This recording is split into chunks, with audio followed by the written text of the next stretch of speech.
In the last 2 years, throughout the country, state legislators, state regulators have essentially codified, if you will, what amounts to standard treatment.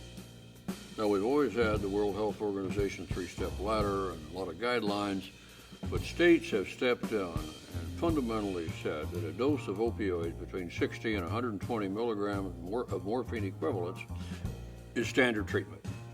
Now, this isn't all that strange because in cardiology, endocrinology, rheumatology, you have certain conditions that a primary care doctor can do. So what the states are fundamentally doing is saying primary care doctors, nurse practitioners, PharmDs can go up to this level. If you've got to go above that level, that is the specialist purview. And this will be the first conference, this will be the first time, in fact this year, has been a time in which we're going to have to make it clear that we have standard treatments that are sort of set by dosages, and then above that, you're going off standard, probably off label, and is really the purview of the specialist. And that is the concept of what we're talking about here.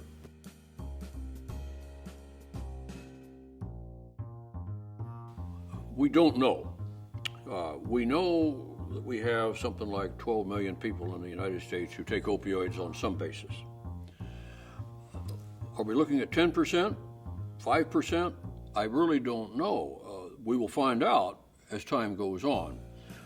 We don't know whether to consider this a rare condition, semi-rare, uncommon, but at least it's uncommon. The vast majority of pain patients in the country can be managed within the standards. And that's good because we've got a lot of people in the system who are nurse practitioners, physical therapists, chiropractors, podiatrists, a lot of allied health people, and they're going to work on those cases. Those at 5%, 10%, whatever it is, are going to have to be taken care of by people like myself.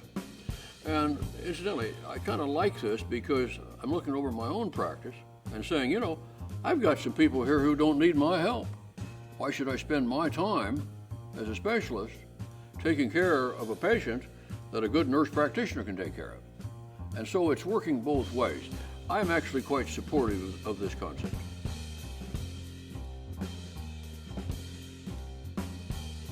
Yes, the timing has been good.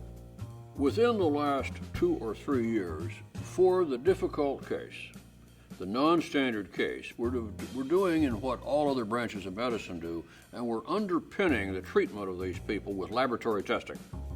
Now, the laboratory testing is quite surprising, and most people don't know how advanced this has become literally in the last 1 or 2 years. The best example is hormone profiles. I mean, on a single tube of blood now, you can get 6, 8, 10 hormones. Prior to the last year or two, you couldn't do that. So technology has allowed that development. Inflammatory markers of the nervous system itself are starting to come online. They're a little hard to get, and you've got to go to special laboratories, but nevertheless, we have inflammatory markers.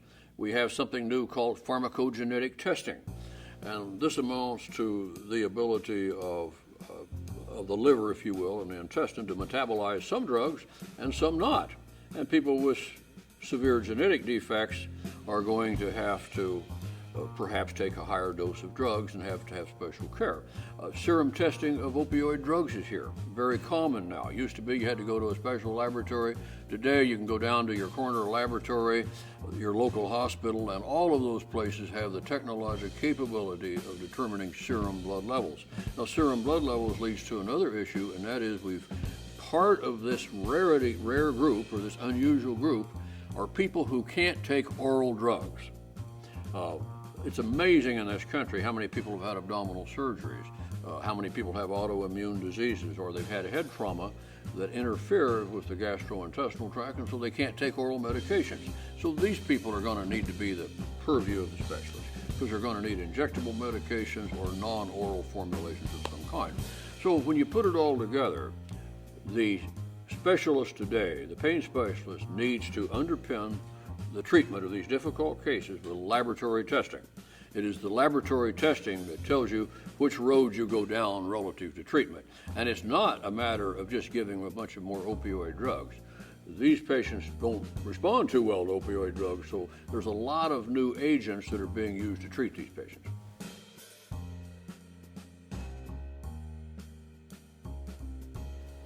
I think the system is evolving this way.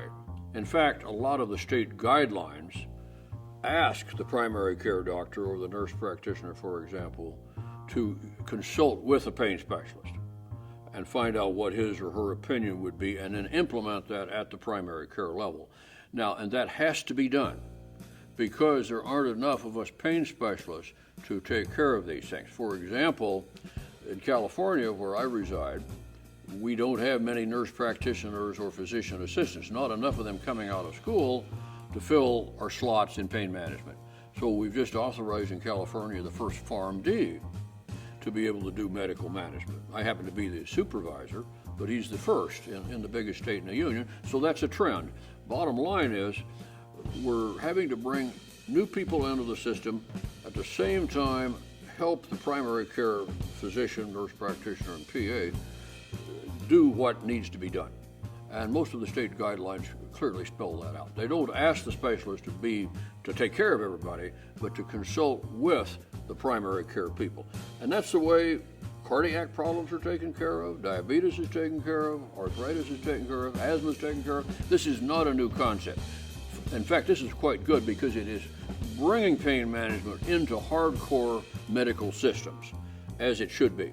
So I think patients are going to get a lot better shake. I think it's great for society.